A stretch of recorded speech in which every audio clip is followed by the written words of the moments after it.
So it's time, guys.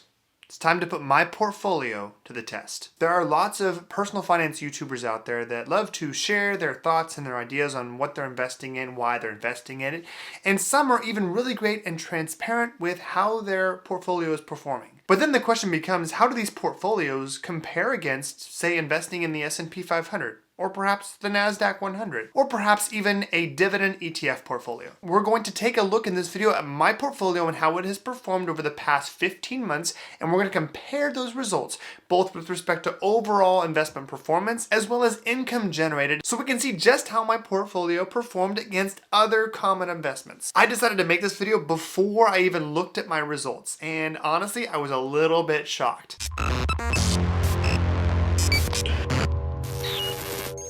Before we can talk about the results and how my portfolio has compared against others, we have to have a firm understanding of what is my portfolio. But essentially, my portfolio is a dividend portfolio comprised of both a portion being high yield dividend stocks, really high dividend yields, think QYLD, RYLD, real estate investment trust, master limited partnerships, yields between 5 to 10 to 11%. And then the other portion of the portfolio would be what I call quality dividend stocks. These are companies that have a strong track record of consistently raising their dividend every single year. They have strong free cash flow results. This tells me that their dividend is safe right now and that they can continue to raise that dividend at a healthy clip in the future. And with this portion of the portfolio, I also take as many opportunities as possible to write call options over those existing positions. Essentially, those are called covered calls, and that generates additional premium as well. So with this portfolio, I am reinvesting all of my dividends for both my high yield dividend stocks back into those high yield dividend stocks. And with the quality dividend stocks, I am reinvesting all dividends there. And then that option premium, I am generally putting into the high yield dividend stocks. If you want a detailed view of what my portfolio looks like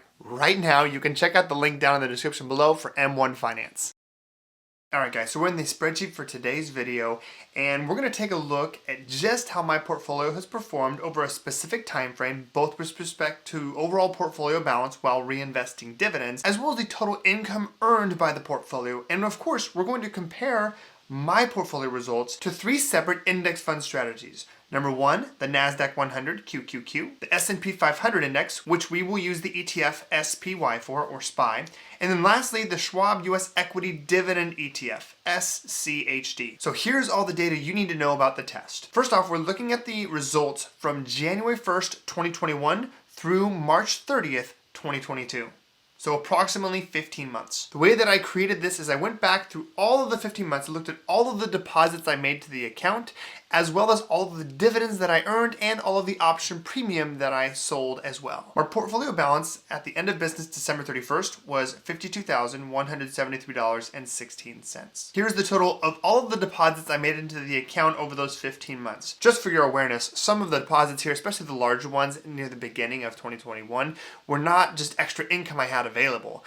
It was instead stemming from the sale of our previous home after we had moved into our new home. Over that time frame from January 1st, 2021 through March 30th, 2022, we had total deposits of $75,142.52. And I've got the exact dates that I deposited the money as well. So since we know exactly my starting portfolio balance, and we also know the total number of deposits, I was able to build out a spreadsheet that compares the results of these 3 different investments to my portfolio. And these spreadsheets, like I said, are built out to show the exact deposits and the exact days I deposited money, as well as their actual price and dividend history. So the way I constructed this spreadsheet is I took the actual deposits that I made, like I told you, in my own portfolio, and I lined it up with the initial starting balance. So for SCHD, for the S&P 500, and for the NASDAQ 100, I invested all of that $52,000 starting balance in the price on January 4th. And then what I did is every time there was a deposit, I immediately bought shares of that investment at that price on that day with the entire amount of money. So this model, in the best way possible, tries to replicate what it would look like to own that underlying investment and then to reinvest all dividends and then to take all new money coming into the account and invest it right away into that underlying investment. Now, and I realize that 15 months is not a long time. However, I wanted to make sure that I had correct data for my portfolio and to make sure that I was accounting for all deposits in so I didn't skew the results. So 15 months now, but we'll continue to track my portfolio against these other investments long term. And if you guys want to know how my portfolio compares against others, feel free to leave that down in the description below. We'll take a look. You guys know I'm a huge dividend investor and I love investing in the stock market. But the stock market has been crazy lately and many investment firms are projecting real returns of 5% or less and potentially even negative growth. I recognize that many people put a high value on diversifying their investments. Some people choose real estate, others choose to start a business, but did you know you can actually invest in art? Now, if you're skeptical, I will lead with this stat.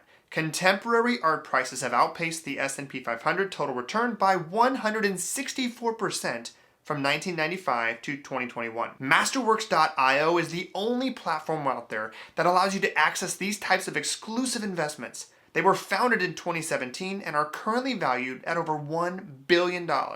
They have 75 collective years of art buying experience and are one of the largest buyers in the art market today. Masterworks knows what they're doing and they returned 32% to their investors in 2020 and 31% in 2021. Getting started with Masterworks is easy. It just takes a few clicks. Visit their website, create an account, browse their artwork, and create a diversified portfolio of some of the most stable assets around. If you want to sell your position before Masterworks has a buyer for their artwork, you can sell your shares to another art investor in Masterworks' exclusive secondary market. If you want to learn more about diversifying your investments with Masterworks, check out the link in the description below.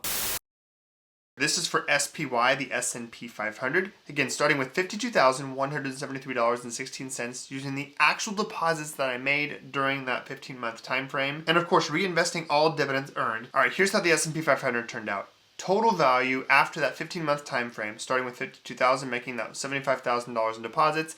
Ending value, $146,770.30. And during that time frame, the total income earned was $1,881.35. Let's take a look at how the NASDAQ 100 performed. Ending value here was a little bit shocking, I think, for most people. NASDAQ 100 ended up with $139,317.79 compared to actual income earned for the entire 15-month period, $674. All right, last up here, we've got the Schwab SCHD Dividend Equity ETF. This is one that I actually own in my own portfolio. I really like this ETF. It's great, it's balanced, it has lots of good dividend growth, a respectable dividend yield, a great ETF investment for your dividend portfolio. All right, ending value and income earned for Schwab's SCHD. Let's take a look. Schwab was worth the most of these three portfolios, $150,407.04.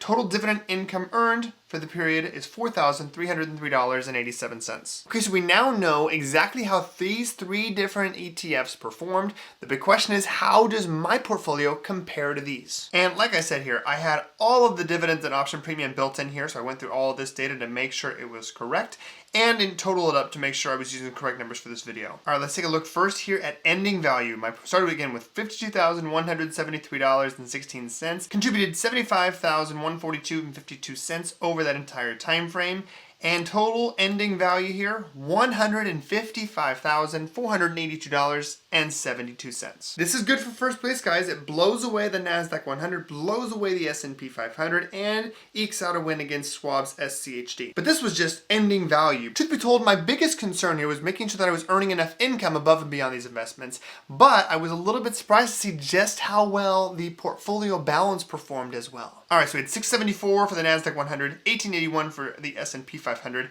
and then 4304 for Schwab's SCHD. How much income was earned by the average Joe portfolio during this 15-month time frame? $12,136.68, which is almost over 3 times what the SCHD income ETF will generate. I'm not saying you should go out there and sell all your other investments and just invest exactly what I do, because truth of the matter is, just because it worked in the past doesn't mean it's going to work in the future as well. So these results were really affirming for me. I was excited to see that not only did I outperform on income, which was really my top priority, I really didn't care as much about the overall portfolio balance because I wasn't planning on selling the shares. The goal is to live off of the income. But I was very surprised to see that I outperformed all of these different ETFs. If you want to learn more about what my specific portfolio looks like, you can check out the link down in the description below. Make sure to leave your 2 cents down in the comments below. I respond to all the comments on the day I post a video. That's all I got for you guys in this video. Have a great rest of your day. And please continue to stay healthy, both physically and financially. Have a good one.